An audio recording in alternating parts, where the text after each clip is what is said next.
Hey, everybody out there in quarantine land. How's everybody doing? We're just kind of getting signed up here, just to make sure that we're all on the up and up and I'm not talking to myself. Can somebody give me a thumbs up or something in the Q&A just so I know that you can hear me and you can see the share and the screen and all that kind of stuff. Okay, so I got Terry raising her hand. Um, does anybody care if they see my video or not? I think oops. See, I'm already screwing this up. Yep, okay, good. Thank you, Gail. I appreciate that. Very, very cool. Okay. And I think we're just going to give it like another minute or two before we jump all in, just to make sure everybody gets a chance to get here. I know a lot of people are hitting traffic on the way home to get here for this thing. I hope everybody's feeling good, healthy, happy. They're at home. Hope family is good, all that kind of fun stuff. That you're surviving mentally, physically, financially in this whole thing. It's I'm glad we were able to continue to do this. This was supposed to be an in-person live event, but it was for obvious reasons changed to an online version, and I'm glad that everybody was able to pull this off and still be able to come and show up and do this thing. So let's see. I figure it's 2:32. If you haven't, if you're not here by now, that was 2 extra minutes. I think we should get started. Sound good for everybody? All right. I'll that overwhelming silence will be the resounding yes. So let's jump in. Let's get started. Now, my promise to you is that I'm going to show you how to drive more attention to your work by changing the way people see you and your brand. It's look. I know there's a lot going on. There's a lot of there are a lot of choices of that you could, webinars and online stuff that you could be doing right now. And I want to make sure that you that just to acknowledge that you're spending your time wisely over the next hour and 15. Assuming that you guys have questions, so I just want to lay it out there and take it one step further. My hope is that I'm going to do it in a way that doesn't make you want to stick a pencil in your ear, because of course we're all sitting home. I'm guessing we're all, if you're anything like me, you're in your pajamas still from from the bottom down. No, I'm actually wearing sweats, but it's pretty darn close to pajamas. So that's my promise, my hope for you today, for the next hour, that we spend this time together, wisely, and have a good time, enjoy ourselves doing it.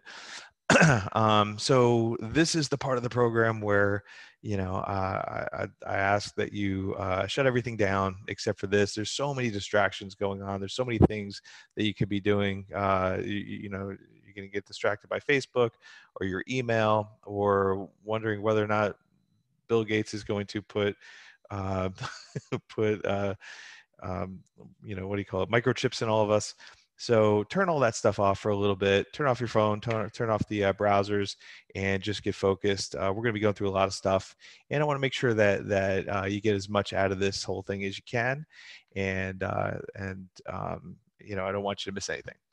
So we're talking to a group of what I call, or what I consider, creators, and creators to me are defined as people who make something from nothing. They could be musicians and songwriters and instrumentalists and singers, or they can be artists and painters, or various other medium. They could be entrepreneurs who create companies out of thin air. They could be speakers. They could be authors that write words that turn into something so much bigger than the word itself.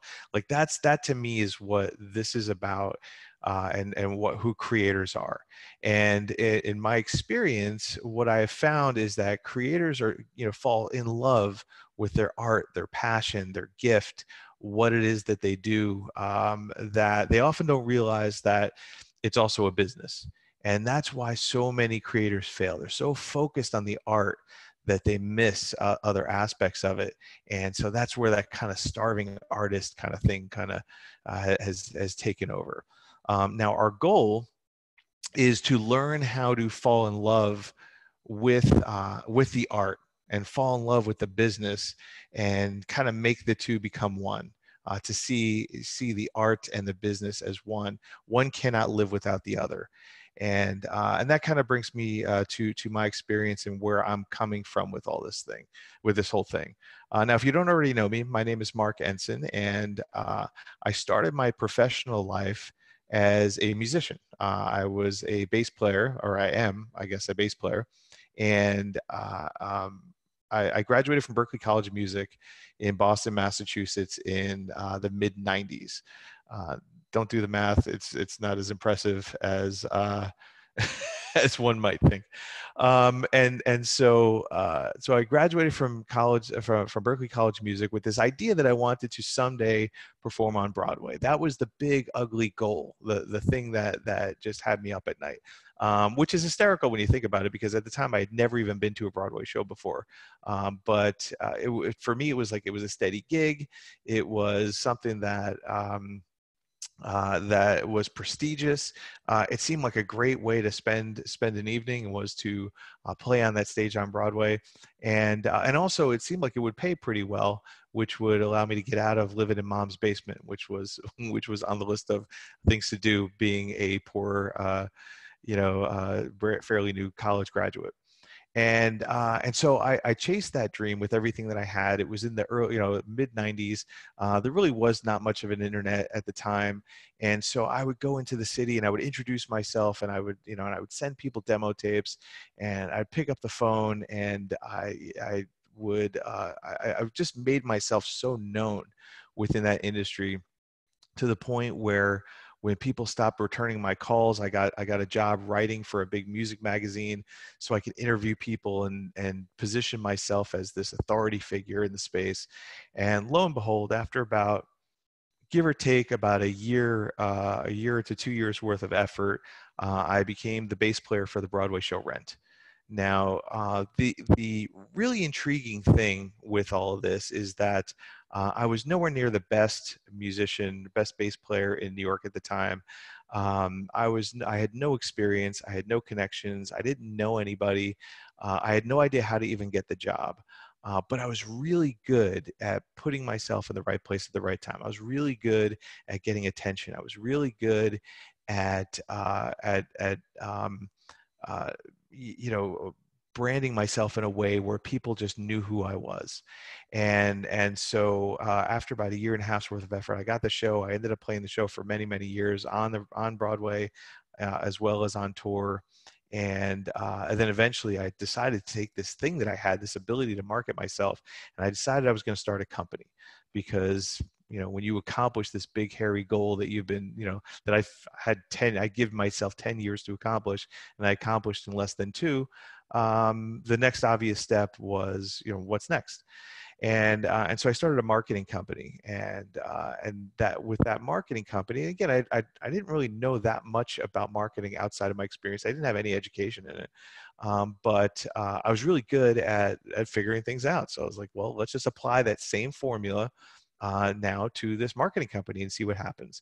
And over the next couple of years, I had the opportunity to work with companies like Nike and American Express and Berkshire Hathaway, Royal Caribbean Cruise Lines, Travel and Leisure Magazine, Callaway Golf, and a whole bunch of other small, big, and ginormous businesses that I was able to help and work with. And after about 10 years of that, I decided that I had had about enough. I was, a little cog in this gigantic machine, and what I really wanted to do is I wanted to make an impact on people.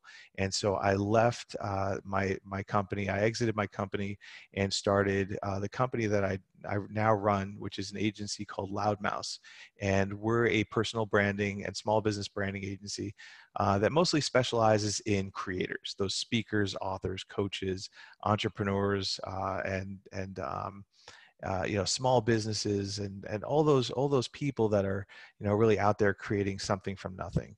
And And so that brings us to today, and that's one of the things that I teach, and one of the things that I work on, and that's what the people that I work with in order to help build brands. Like that's the 50-second version of who I am and what I do. So as we're getting into this thing, I have a question that I want to ask you, and you can feel free to answer in the Q&A, or you can not and just yell it outside because maybe somebody will hear you, who knows. But which would you rather have to start your business? Assuming that you're starting your business, or maybe, now's a really good time because we're in this place of reinvention and renewal. You can even look at it as of right now. If I was to, which would you rather have? If I was to cut you a check for 10 grand, or if I was to give you 10,000 fans, which would you rather have right now? Okay, Russ says fans. Anybody else? Fans. All right, cool. We got a lot of fans. We got a fan. Terry, fans, fans, fans. Now you guys are just all copying. I think you guys are just copying Russ. Russ is going to get the credit for this, and you guys just looked at his paper. Karen thinks the right answer is fans. There's really no real right answer, although there's a better answer. How about that? So if you said 10,000 fans, you are definitely on the right path because $10,000 will only get you so far, but 10,000 fans is the foundation of something really special. There was a gentleman by the name of Kevin Kelly who wrote an article about 10 or 15 years ago, and it was geared towards artists and musicians and people of that creative, authors, and the idea was that if you can find and you can cultivate 1,000 true fans, you would have a six-figure income. Now you'd have to connect with them, and you'd have to build, and there have to be 1,000 true fans, but 1,000 people that are willing to go to your show, or willing to buy your artwork, or willing to listen to your music, or willing to read the book, or willing to buy the t-shirt, or whatever it is that you're doing. It's not a lot to assume that you'll be able to, if they're true fans, that they wouldn't invest $100 a year into what it is that you do. And if you were to do that, that would come out to $100,000 business. So that those 10,000 fans, if worked right, and if you were valuable enough, and if they fell in love with you, is $1 million business, a potentially $1 million business over a quick $10,000 infusion of cash, which would disappear almost overnight, as you probably already know. And now the thing I want to really reiterate a couple times here is that we're talking about true fans, because without that idea of somebody who is really all in on you, that really loves what you're doing, fans mean nothing, or people that follow you mean nothing, or likes mean nothing if they're not all in. There was about a year and a half ago, or actually no, it was a year ago, a little less than a year ago, actually. There was an article about an Instagram star who had 2 million followers, and she decided to start a clothing line and announced it to her following. And the manufacturer had a minimum of 36 t-shirts, and she was not able to meet the minimum. So 2 million followers following this Instagram account, and was not able to sell 36 t-shirts. Now, that is that's shocking. I mean, you would think that you'd be able to sell 36, but it really is telling that there is a big difference between people who are, people who like and are considered, somebody that's following you, and somebody that's really paying attention to you. And what we want to do is we want to create people that are paying attention to you, because that is where the gold is. That's where things change. If you can create a community of people, whether it's 1,000 people, 10,000 people, 100,000 people, 1,000,000 people, that are diehard fans, community members that live and breathe for your brand, you are going to do something really special. It doesn't matter what you do, what you create. And so here's an example of that. This is a book called The Cuckoo's Calling. It was by first-time author Robert Galbraith, and this was a gentleman that had written this book and had it, reached out to a bunch of publishers, sent out to about 50, 60 publishers. Every single one of them, except for one small publisher, said no. One small publisher said, all right, fine, we'll take it. And they ended up publishing the book. The book hit the stores, and over the next 30 days or so, sold 1,500 copies. Now, it's worth mentioning that selling 1,500 copies of your book over the course of a month or so is actually, pretty decent. It's not, I mean, it's not an overwhelming success. I mean, when Robert was sitting in front of that typewriter writing this book, I'm sure he was hoping for something a little better than 1,500, but 1,500 is pretty respectable. I mean, it certainly beats not being able to sell 36 t-shirts. And then in addition to the 1,500 copies sold, the book got an underwhelming 3-star review.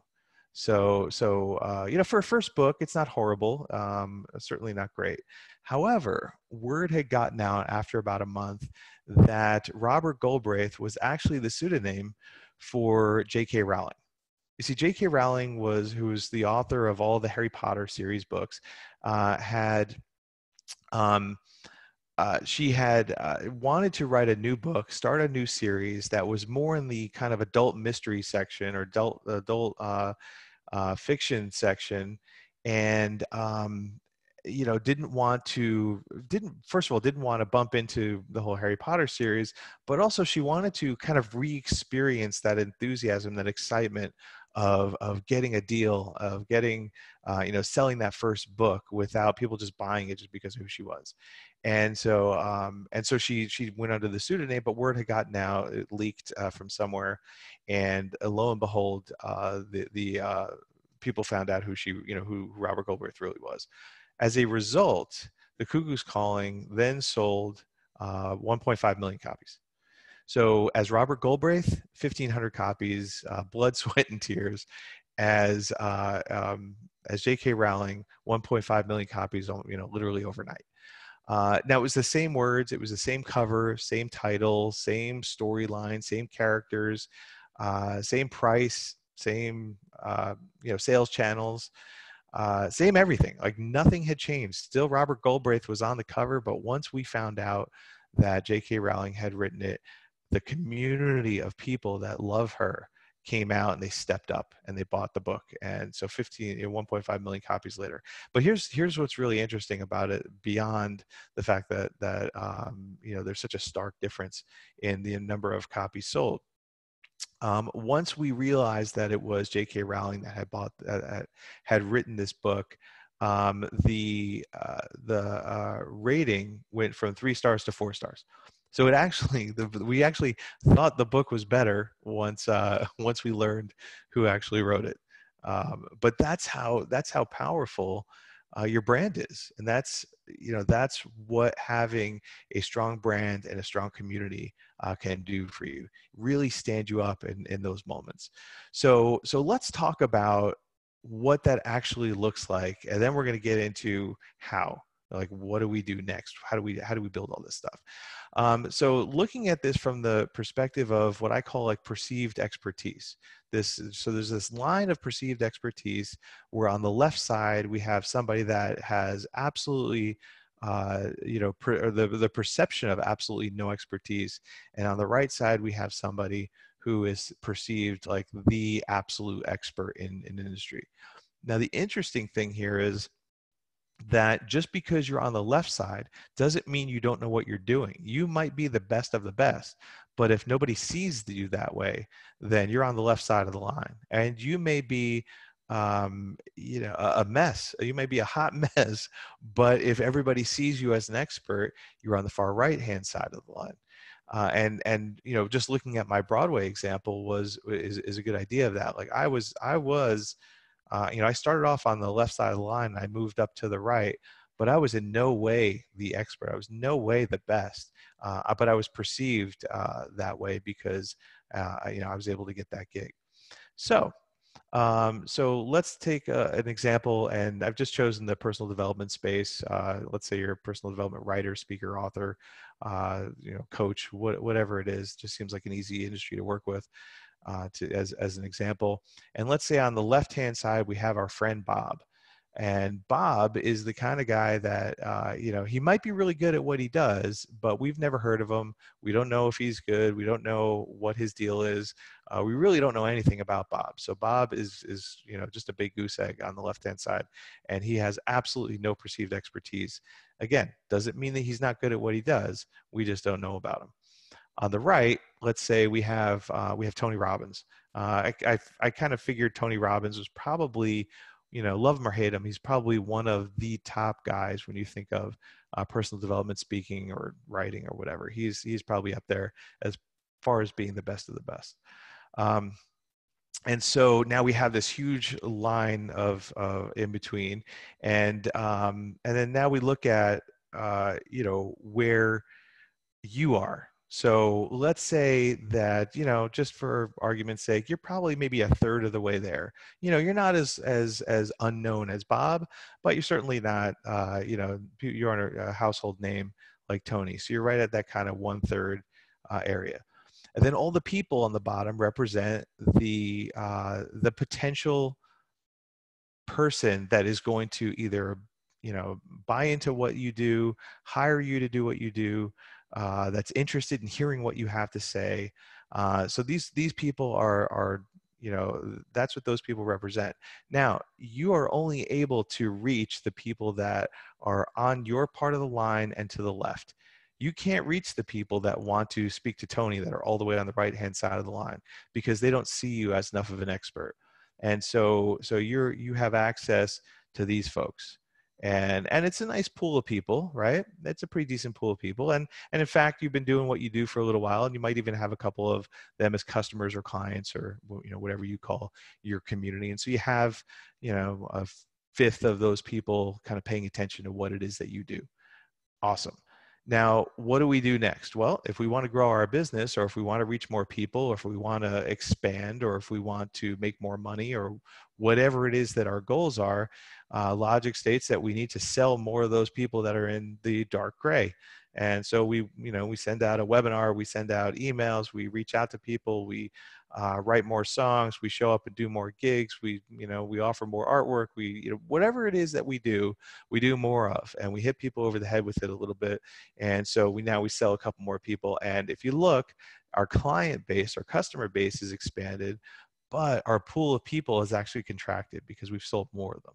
And so the more people we sell, the less opportunity that we have. And this is that kind of ever going thing that we kind of chase. We sell more people, then we have less people to sell to. Then we sell more people, then we have even less people to sell to. Then we sell more people, then we have less people, until eventually it seems like we've sold everybody that we can or that we know, and we just get kind of stuck, and then things slow down and things plateau, and we don't know what to do next. Now, another way to handle this, instead of trying to sell into the smaller group that we have access to, what if we raise the perception of our expertise? What if we did something that raised our how we're seen within our industry? And in this case, we've now raised our expertise almost to the halfway point, which is really not that far considering where we were before. We were about a third of the way there. Now we're about halfway there. We've raised it about 20%, but look at the pool of people that we now have access to. We raised it 20%, but we've increased our access to maybe 30, 40, 50% more people. And here's the interesting thing with all this: the further up that you go on the line, the more people are willing to spend, because they see you as having more expertise. You're considered more knowledgeable, more important, more more experienced as you go further up that line. So people are willing to spend more. For example, who's going to cost more, Bob or Tony? Of course, Tony's going to charge you $1 million a year to be his coach, whereas Bob would be tickled to death to get a couple $100 a month. And so the further that you go up the line, not only are you opening up more people, but you're opening up more people that are willing to spend more money to work with you. And so the truth behind branding is that the better your brand is perceived, the more opportunities you have and the more that they're willing to pay. And it's important. It's an important distinction when we're talking about perception. the more that your brand is, the better your brand is perceived. That doesn't mean that we're going to lock ourselves in the closet for the next 20 years so we can work on our expertise, so we can be the best of the best of the best of the best, because there really is no such thing. There's always going to be somebody better, which is good. That just means that we're able to, we're always constantly pushing ourselves to grow. But it does mean that we're going to clarify our message. We're going to get more clear, more exact, more specific on what we do. There are things that we can do to increase the perception of what people think and how people see us, which is exactly what we want to do. And that's what the purpose behind branding is. Branding is not just a pretty logo. Branding is about increasing that perception of value, that perception of expertise.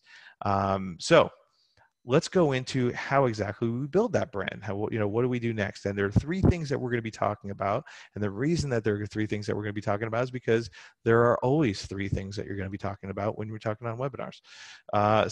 So we're going to be doing three things just to make it nice and easy. The first step in all this is your identity. And that's your ability to perfect your pitch by defining who you are and what your brand stands for.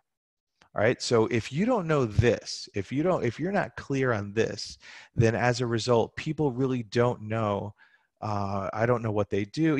Like, I really like them, but I don't know what they do. Like, you might hear something like that. But if you're not clear on your identity, people won't know what you do.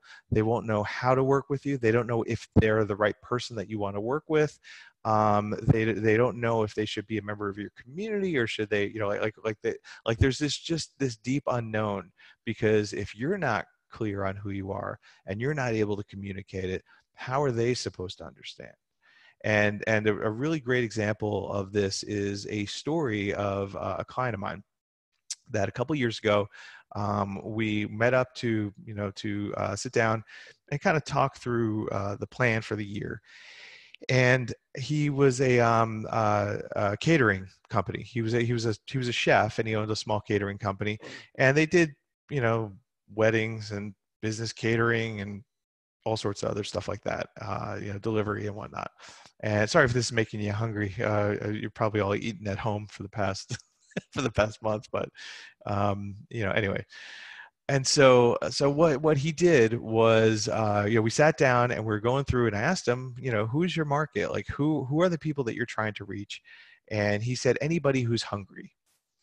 Now, we're sitting in the middle of a diner. It's filled with people that are hungry. Like, there is no shortage of hungry people in this diner.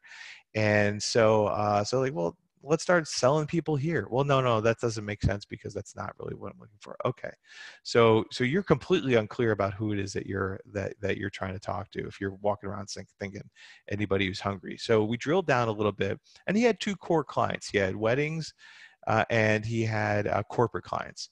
And so we talked about each one. The wedding clients were kind of a pain, because it was a year-long ordeal of planning the menu and all this other kind of stuff.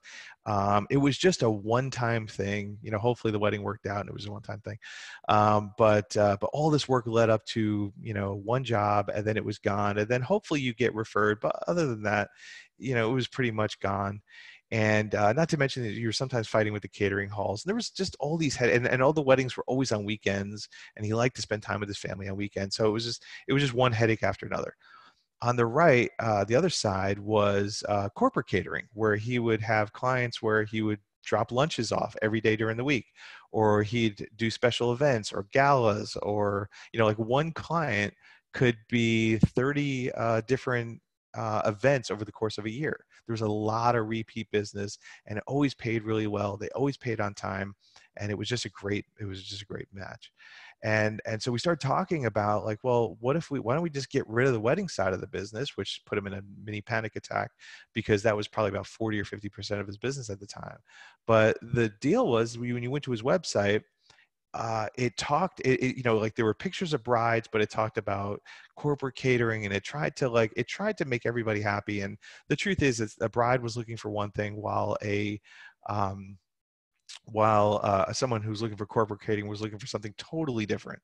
Like, it was just night and day. Whereas one was looking for ease of use, the other was looking for experience, and just the content and the messaging was just such a mess trying to appease both these different audiences. And as a result, he wasn't selling anybody. Like, he was having a really hard time with both. So he got rid of 50% of the business right out of the gate by removing any messaging about weddings, took it all off. He lived out the contracts that he had, but he went all in on corporate catering, so he wouldn't have to work on the weekends, and he would be able to have all this repeat business and just enjoy working with companies. And over the course of that year, he doubled his business. Now, cutting it in half somehow doubled the business because his messaging was so on point. His market was so crystal clear. When you talked to him, you knew he had his pitch down. He knew exactly who he was. He didn't have to worry who you were. And try to shift his pitch around in order to appease you. He was just right on the money with it, and as a result, it just made him it just made him very easy to communicate with in terms of what he wanted. So the secret to all of this was 3 questions. Why 3 questions? Because we always do things in threes. The first question was, who am I here to serve? And when we really drilled down and figured out who he was here to serve, that's where we were able to kind of tear away from some of the business that maybe wasn't as profitable, or maybe that didn't that wasn't as enjoyable, the business that was taking away from his family. And it was important that we word it, who am I here to serve? Because you're not here to help, because help feels like, assumes the other person is helpless. It's kind of like a kind of thing. You're definitely not here to save anybody, because nobody's asking you to save them. But when you position yourself as, who am I here to serve? Who do I want to give that value to? Who do I want to be there for? To dedicate my life towards working with? And when you see it from that perspective, it changes, because he didn't like his wedding clients. He didn't want to serve them. So when he got clear on who that was, and again, how to serve them, that was really instrumental. The next question is, what's keeping them awake at night? And this is such a great question to ask yourself when thinking about the people that are buying into what you do. What keeps them awake at night? And you'd be shocked when you start to kind of peel away that onion and figure out what that is. It's not really, I mean, it's a similar question to what's their problem, but what's their problem that, like is much different than, what's keeping them awake at night. Because what's keeping them awake at night are the things that are like really stuck in their core, the things that it's that thorn in their paw that, that really is the difference between, it's a difference between, just helping them out by just giving them a little something and changing their lives. Right? When you can really understand and communicate what's keeping somebody awake at night, and then offer them a solution to what's keeping them awake at night, you have a fan for life. And that's our third question. How can I give to them in a way that is unlike anyone else? Right? How can I give in a way that is unlike anyone else? Because you want to do so in a way where you're not just another, oh, I do that too solution. If what you're offering people is the same as what everybody else is doing, you're just another person offering another solution for another problem, as opposed to somebody that does so in a way that that just can't be compared to somebody else. And it could be as simple as a delivery method, like a style. It could be, if you're, it could be some kind of vehicle, like, do you have a different approach to, than anybody else in your industry or in your space? Like, how can you give to them in a way that is unlike everyone else? So those are the 3 questions that you need to be able to answer really, really well in order to define your identity.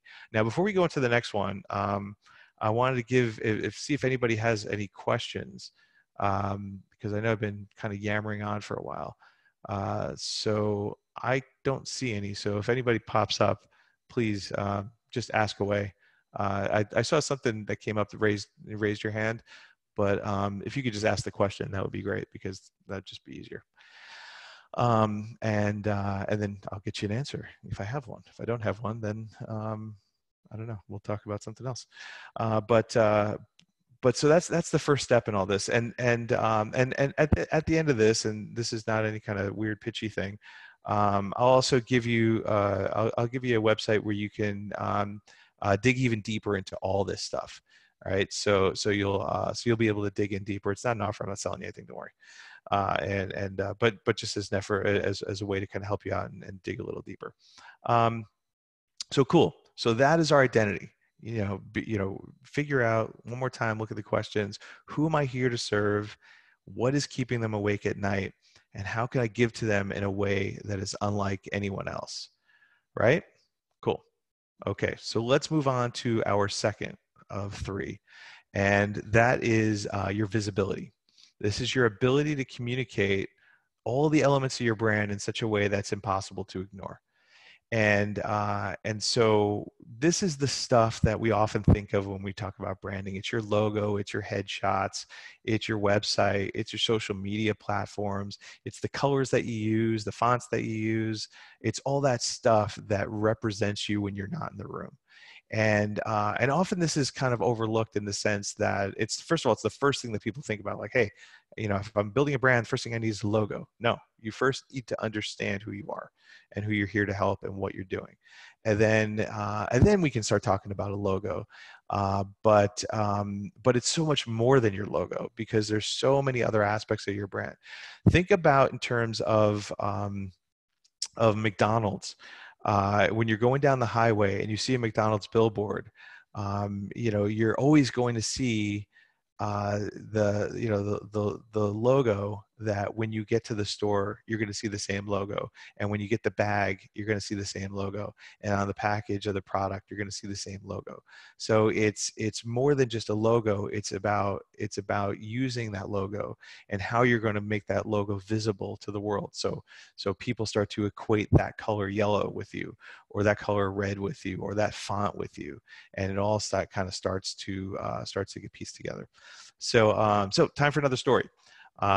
This this is I had a client of mine that came to me for a brand evaluation. Basically, he's like, I got a brand. He's a speaker and an author, and I really want to see if there's any holes that I'm missing in this thing. He's doing fairly well. I wanted to see what he could do to kind of build his brand. And his logo was a cartoon character of himself. Now, this isn't it, but it was kind of as goofy and as ridiculous as this kind of is. I just wanted to protect the identity, protect the guilty, is that what they call it? And so he had this cartoon logo of himself, but the thing was, like, he had like 30 of them. So on the website was one, and then and then there was one of like the cartoon guy writing a book in front of a computer. And then there was another one where he's wearing a Hawaiian shirt, and then there was another one where he was doing something else. Another one holding the mic. Like it was this moving target of logos, and that got to the point where it was really hard to nail down who this guy was. Not to mention that. It was a really hard sell, because what he did was his audience were companies, like medium-sized businesses doing 25 million and up, and that's who he was trying to get into to speak with and speak to and consult for. And it's got to be a hard sell to be in that office and with the CEO of the company pulling up who these potential people are that you're going to bring in to save your business. And then you pull up this cartoon character with a Hawaiian shirt, and like, this is going to be your savior. Like, I don't think so. So it was a really tough sell too, and it made other people look kind of bad. Like, even though the guy's great at what he does, it was this weird thing of like, why are you bringing like we take our business seriously. I don't want to hire somebody that's using this kind of cartoon character approach to it. And so throughout the course of this evaluation, these are a lot of things that we pointed out. We pointed out about like getting clear on whose identity was, and then taking this and building creating a professional logo that really represented not who he was as much as who he wanted his clients to see.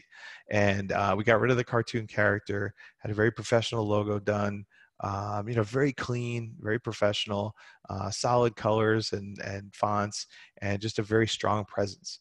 And then we took that logo and then we put it on everything. When you went to the website, it was the same as his email signature, which was the same as everything else that he had, his handouts, his folders, all the other stuff. And as a result, he did much better. He was much more understood. People got him more than this ridiculous logo. And so we put the logo to bed and kind of moved on with this new, very professional look to him. And so that brings us to our kind of our three secrets of your visibility, and that is, the first one is authenticity. In this social media world that we live in, there is this living my best life #blessed thing that goes on within within Instagram and Facebook, and just really trying to put yourself in this space of having it all figured out. And the challenge is that it's just not authentic to who you are. There's something missing, and we may not be able to put our finger on it, but we know. And when that visual and that the way that you're putting yourself out there doesn't match with the person that you are, there's an issue, and we don't connect with that. And when we're talking about building these raving fans, these true fans, these fans that we expect to spend X amount of dollars with us every year, that want to, share our message and believe in what we do, and they're part of our tribe. They need to know who you are. They can't, they're not going to connect to somebody or something when there is that gap missing. So, the first step in really kind of building out your visuals and be able to communicate this message that you came up with, this identity that you came up with, that first step is your authenticity. How do you create something that is authentic to who you are? When somebody looks at it and they go, yeah, that's them. I get it. I see that this is what they believe. Well, that is so important in your visual, because whether it's your pictures, whether it's your colors, whether it's your font, even those things have to look as though they that it represents you, because at the end of the day it is. When your brand is able to step you to step up and take your place when you're not in the room, that's when you've nailed it. That's when you've hit that authenticity. The next secret is clarity. When you're clear on what that message is, like, where you're not that person that's trying to do all things to all people, trying to accommodate everybody, but exactly who your audience is, and you've designed that message and that visual for them, to who you want them to see you as, and how you want them to see you. That is that level of clarity is really important, because that is again going to take that authenticity and just make it crystal clear. And now I know that you're a good fit for me. I feel like it's a it's something that I'm really proud of, something that I believe in, something that makes sense to me. It's the Apple logo that what I mean, we buy a phone, it comes with a sticker, and we put the sticker on our car. It's because that logo means something to us. And it's that authenticity and that clarity combined that creates that meaning. You have to create something that means something to them. Now, of course, you want it to represent you well, but you want it to mean something to them, and that's really important as well. And then the last piece of your visibility is being able to create that consistency.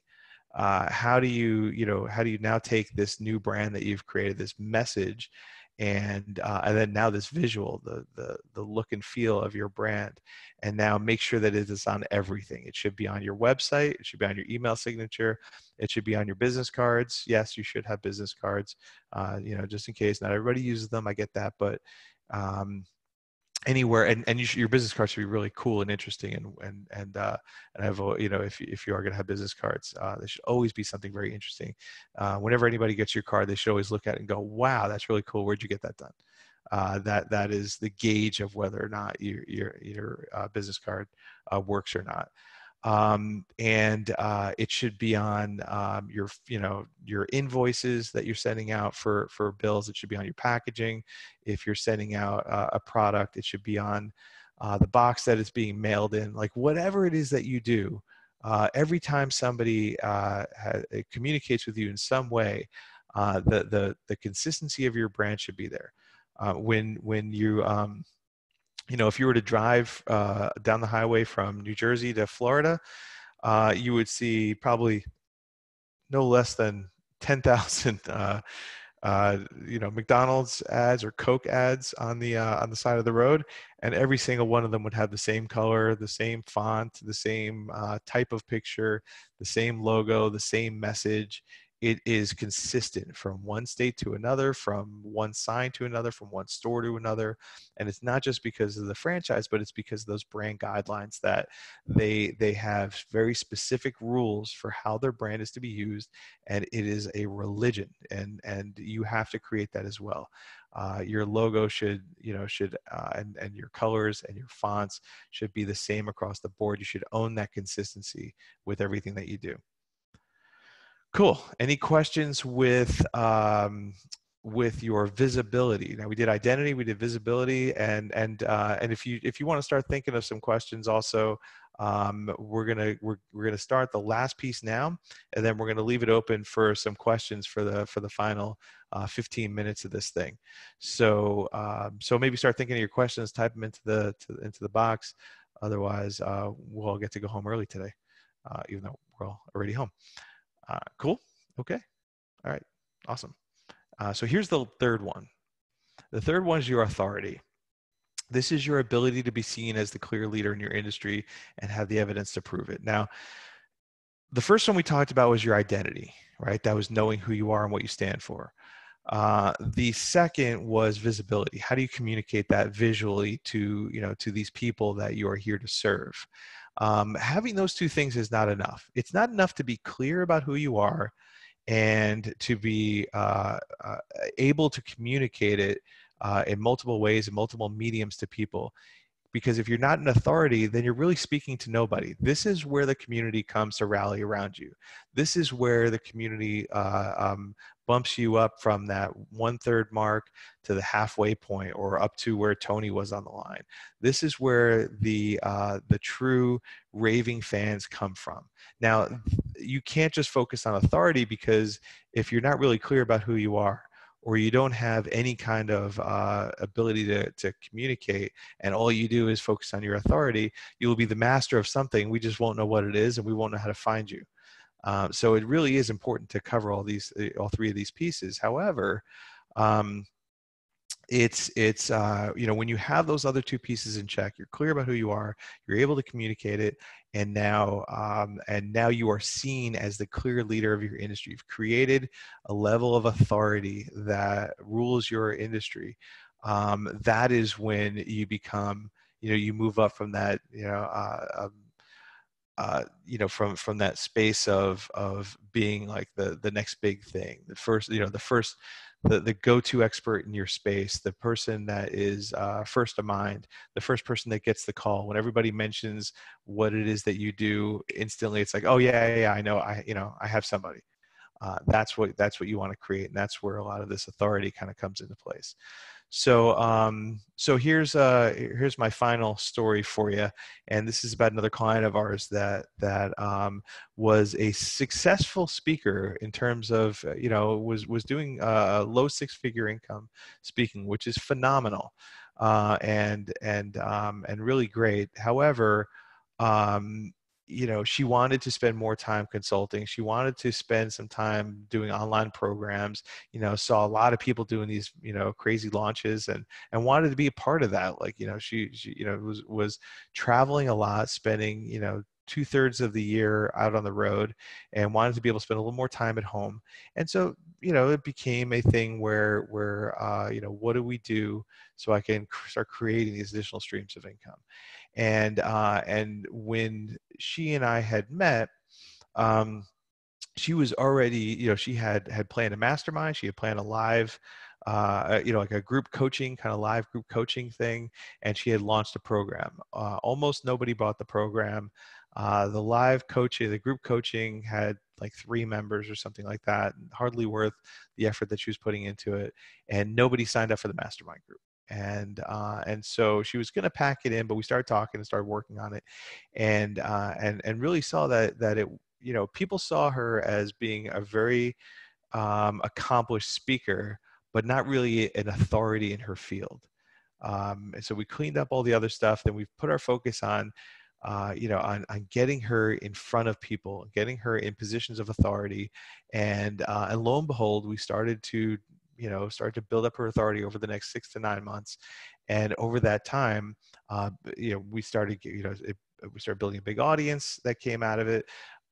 Started launching programs. People started, asking her for coaching, and then we put on a mastermind on the schedule for next year. We put it off. We didn't decide not to do it this year, and with everything that's going on, and so as a result of just building this authority, now all the other stuff didn't change. Her message was pretty clear, and her brand was pretty much in check. Cleaned up a couple of things, but nothing major.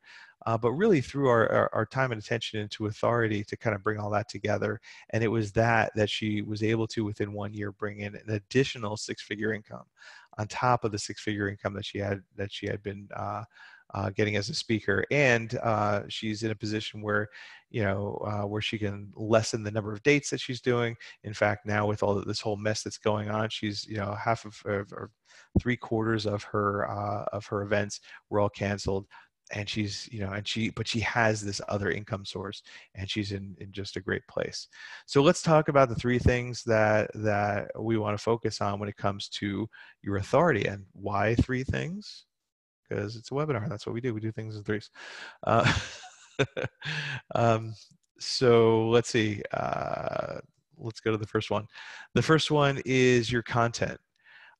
You must be creating content and putting out the strongest content and information that you can within your industry. And a lot of people are afraid to do this because there's a whole bunch of reasons. I'm not a good writer, is one I get a lot of times, so I don't want to blog, and that's too bad. I don't like being on camera. That's the one that I use. I don't like being on camera, and so I'll stick with that one. So I should eat my own cooking in that respect. But I don't like being on camera is another one. I'm not the best. There are other people that are smarter than me. Yeah, okay, but that still doesn't mean that you shouldn't be putting stuff out there and putting content out there. And another one that I often get is I don't have time. That's another one. So there's just a lot of these different excuses for around content. And and another one is I don't like to give away my trade secrets. Like, don't worry about it. Like what I'm sure you haven't split the atom. No offense to anybody, especially those who might have split the atom, but it's you haven't split the atom. You're not doing anything that they couldn't figure out by reading somebody else's blog or something else. Like if you're unwilling to give and help and serve with valuable information, I'm sure your competitor would be happy to, and then they're going to be seen as the expert. So most of us don't want to do it ourselves, but we want to know that you are able to do it, or maybe we want to try or whatever, but putting that stuff out there kind of sets our mind at ease that you know what you're doing.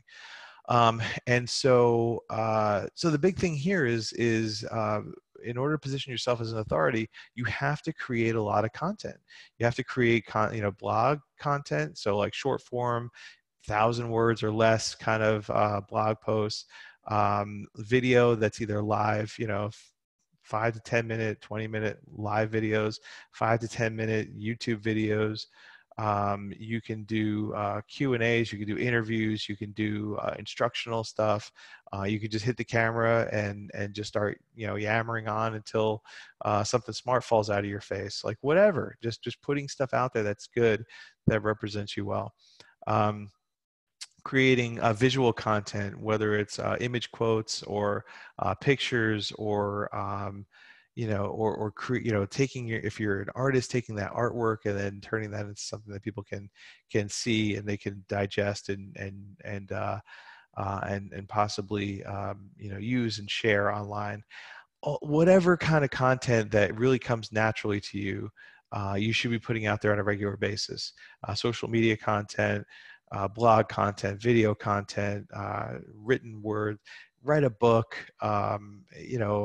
whatever you're capable of doing, you should be putting that stuff out there, because that's really what is going to position you as an expert. When somebody is looking for the solution to something, and they do a search and they see your name show up at the top of the search, and you're giving really valuable content, and you're answering the question that they need answered, it's going to position you as an expert instantly. Like they don't even need to know that much more. Like everything looks good, everything sounds good, and this is really valuable. And all of a sudden, you've moved up that line much closer to Tony.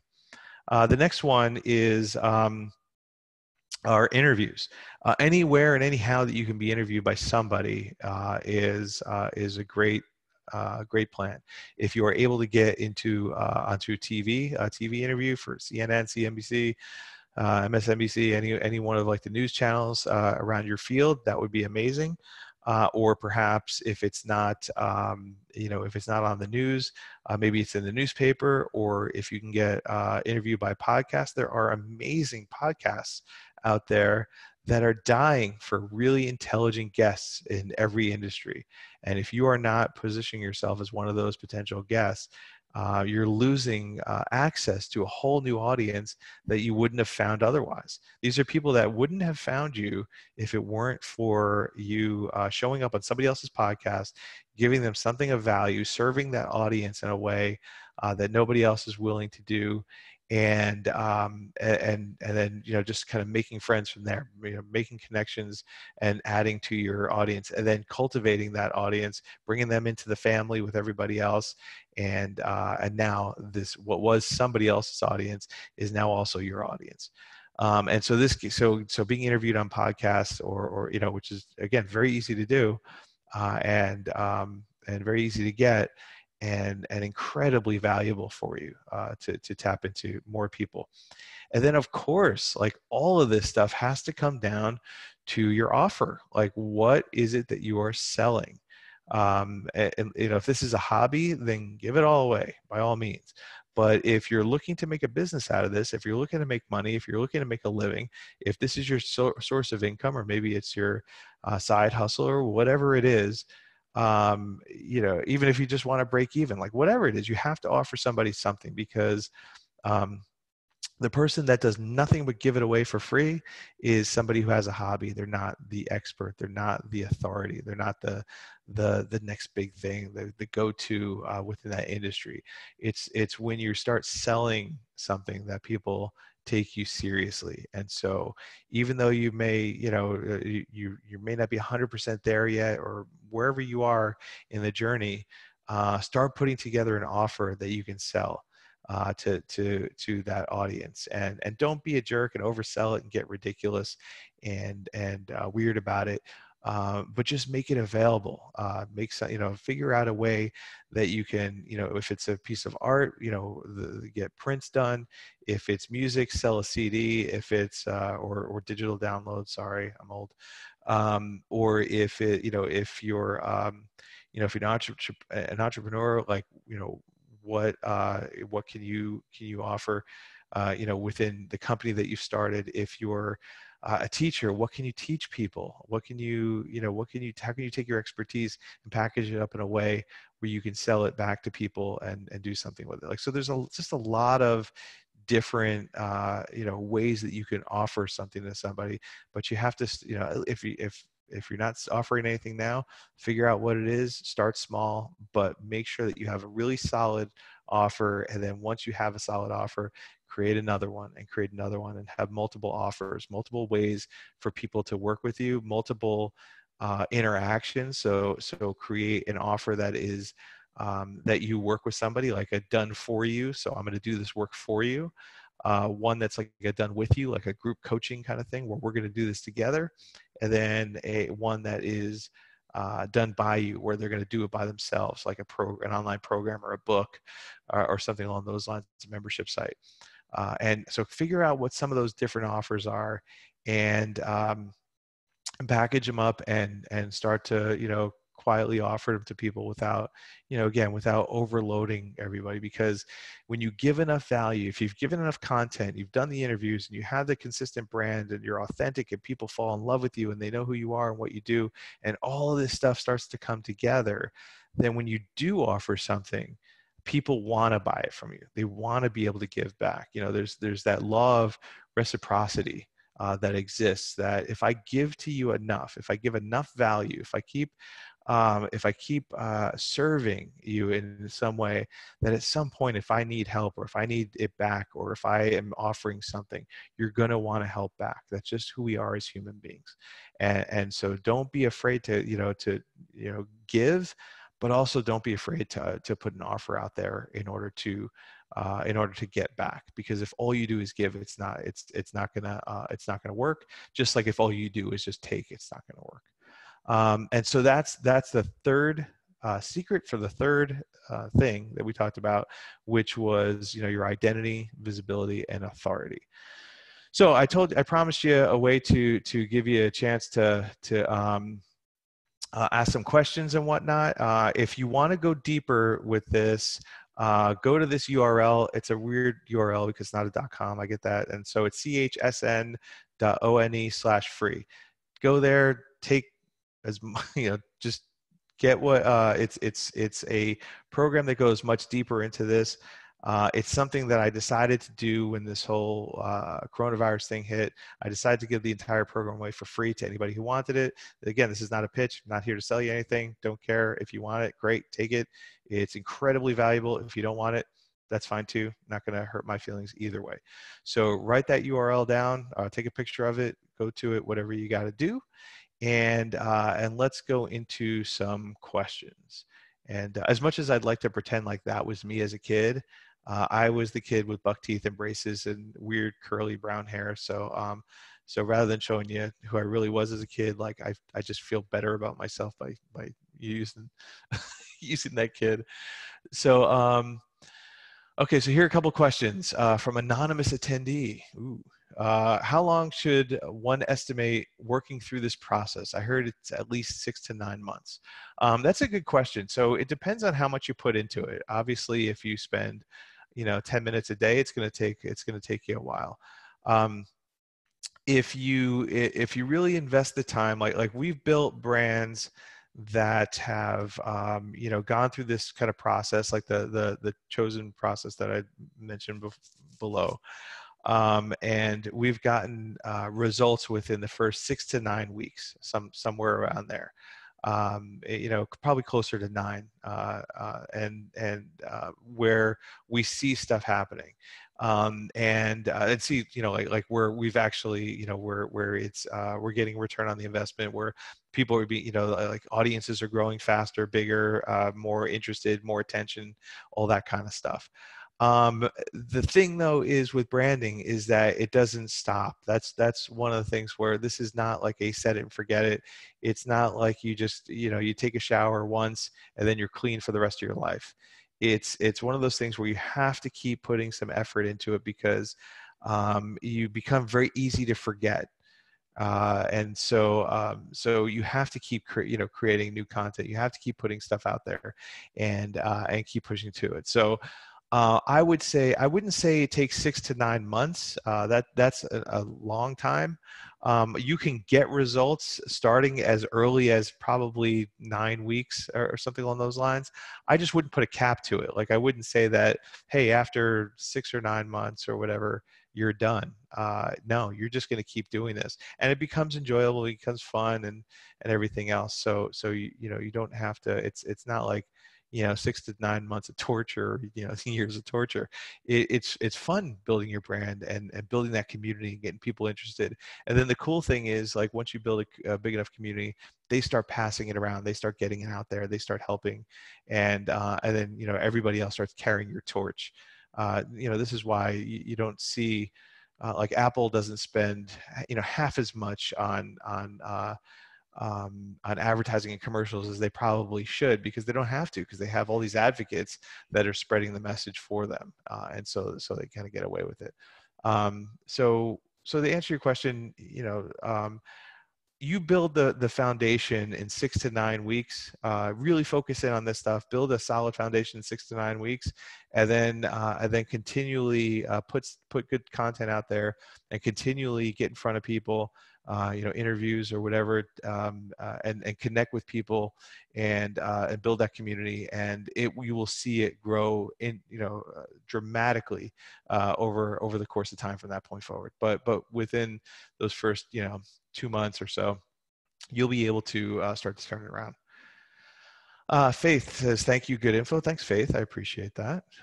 Dakota, just want to say thank you. I'm a visual artist, and what I got from this is the nudge to take my pages down from 5 pages to 2. Okay. That's cool that you got that. And let's see, Karen, what questions can I ask myself to be able to verbalize my pitch of who I am and what my brand stands for? Maybe you already covered that in the free site. So yeah, it's the answer that let me break back. Like, this is the starting point. That question of who am I here to serve? What is keeping them awake at night? And how can I give to them in a way that is unlike anyone else? Like, that is the core 3 questions. If you were to sign up and again, go sign into the course, you will find that it gets a lot deeper than that. We talk about your core values. We talk about your voice, the how you're supposed to, like what, how you speak or how you talk, how you communicate. And then, but also, really understanding who those people are, to get like a lot deeper. But those are the 3 core questions, and then you can just kind of drill down from there to really kind of define your pitch and also how to communicate your pitch. Let's see. Well, let's see. So, anonymous attendee, how much should you pay to play in building authority? It can be quite expensive to get a book published, etc. That's a good question. Like, so if you're starting from 0 and you have nothing, you have no choice but to actually, to pay to play, to get a book published and all this other kind of stuff, and then get other people that do stuff for you, because you're carrying the load yourself. If you start from the beginning, and that's one of the challenges when we go all in on authority and nothing else, it becomes very expensive. It also isn't terribly successful either, because there's really no foundation behind it. It's just, it's one of those things that if I pay you enough, will you think I'm important? And yeah, I guess, but eventually the checks are going to run out, and I'm going to move on to the next thing. However, if you take this on from the beginning with that if you approach this from really nailing down your identity and your visibility, so you have a solid foundation, that authority becomes a lot easier and a lot more successful to build. It doesn't, you don't really have to pay as much. You can launch a book and maybe you don't have to pay as much in ads, because everybody is now sharing the book. Or if you put out a program, you have affiliates that are more interested in helping, to share that with other people. Like, so when you start to build that community and you start to have that fan base, you don't have to pay as much to reach them, because they're paying attention to you, and they're not just fans that are just ignoring you, that just hit like because you bugged them enough, or because you paid them to like you, but they like you because of who you really are. And so you'll pay a lot less when you have a solid brand than you will if you're just trying to break out and you're not really kind of filling in all the other pieces. Okay, so I had a previous commitment, but was able to hop on at 3. What I heard was good, though, and I appreciate it. Looking forward to digging into your course because my branding sucks. Okay. Yeah, and Matt, if you need any help with any of the stuff that we might have talked about in the beginning, or if you get stuck in the course or whatever, you'll have my contact information. Reach out. I'm more than happy to jump in and help however I can, and that goes the same for anybody here. I have a soft spot for artists. Being a musician myself and trying to and cutting my teeth on going from being that starving artist to Broadway musician. It's such a passion of mine to help other creative people, kind of be able to do that thing that they love to do. So to be able to help you guys out is just such a pleasure for me. If there are any other questions, I'm happy to answer. Otherwise, let's see, the thing just came up. Oh, it was just a cool thanks. No problem, Matt. But if any other questions come up, like I said, my contact info is there. Feel free to reach out if anything, if you need a little gentle reminder on something, or if you want me to check something out, Matt, if your brand really does suck, send it over. I'll take a look at it, and I'd be happy to give you some pointers, or at least give you a push in the right direction. And again, that goes for anybody. Hope you enjoyed the past hour and change, and thanks a lot for listening and hanging with me on this fine quarantine day.